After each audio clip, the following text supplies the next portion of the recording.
கர்த்தருடைய பரிசுத்த ஸ்தோத்திரம் உண்டாவதாக.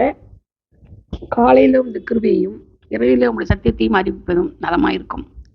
கர்த்தாவே, உமது செய்கைகளால் என்னை மகிழ்ச்சியாக்கினீர். உமது கரத்தின் கிரியைகளின் நிமித்தம் ஆனந்த சத்தமிடுவேன். கர்த்தாவே, உம்முடைய கிரியைகள் எவ்வளவு மகத்துவமானவைகள், உமது யோசனைகள் மகா ஆழமானவைகள். மிருக குணமுள்ள மனுஷன் அதை அறியான், மூடன் அதை உணரான். பார்த்தீங்களா? மிருக குணமுள்ளான் மனுஷன். இப்போ மனுஷன் யாரே? மிருக குணம் உழவன். அதனால நம்ம என்ன செய்யணும்? மனுஷனா நடந்துக்கணும். மனுஷனா நடந்துக்கணும். கர்த்தர் படைத்தது ஆதாம் ஏவாளை போல ஆண்டவர் எவ்வளோ கஷ்டப்பட்டு படைச்சார். அவங்களுடைய அந்த அறியாமைன்னு சொல்ல முடியாது, அவங்களுடைய கீழ்ப்படுதல் இல்லாதனால தானே செய்தாங்க, வெளியே தொத்தப்பட்டாங்க. அது அப்போதான் மரணம் இருந்தது. அதுக்கப்புறமா தான் மரணம். அதுக்கு முன்னாடிலாம் மரணம் கிடையாது, ஒன்றும் கிடையாது. ஆண்டவர் மரணத்தை ஜெயமாய் விழுங்கினார். 3ஆம் நாள் உயிர்த்தெழுந்து மரணத்தை ஜெயமாய் விழுங்கி வந்தார். இப்போ நம்மளும் என்ன செய்வோம்? மரணம் நம்மளுக்கு வந்தாலும் நம்ம என்ன செய்வோம்? கர்த்தருக்குள்ளார போயிடுவோம். அவர் வரும்போது போவோம், இல்லை அவர் நம்மளை கூப்பிடும்போது நம்ம போயிடுவோம். ஆக மொத்தம் போயிட்டு நம்ம என்ன செய்வோம்? ஒரு நாள் திரும்ப வருவோம். ஆரவாரத்தோடு அவர் வரும்போது நம்ம வருவோம்.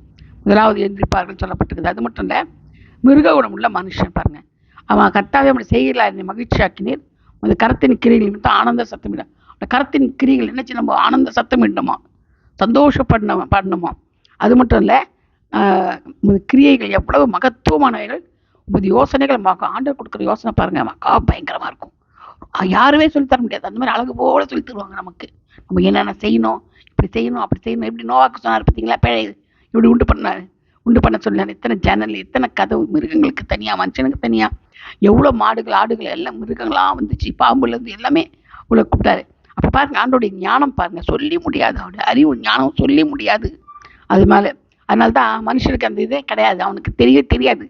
அவனுடைய அந்த யோசனைகள் ஆழங்கள், ஆண்டோடைய ஆழங்கள் தெரியாது. அவனை மூடனதை உணரான். நம்ம கர்த்தருக்குள்ளார நல்லபடியாக நடந்துக்கிட்டு கர்த்தரோடு ஐக்கியமாக இருக்கணும்.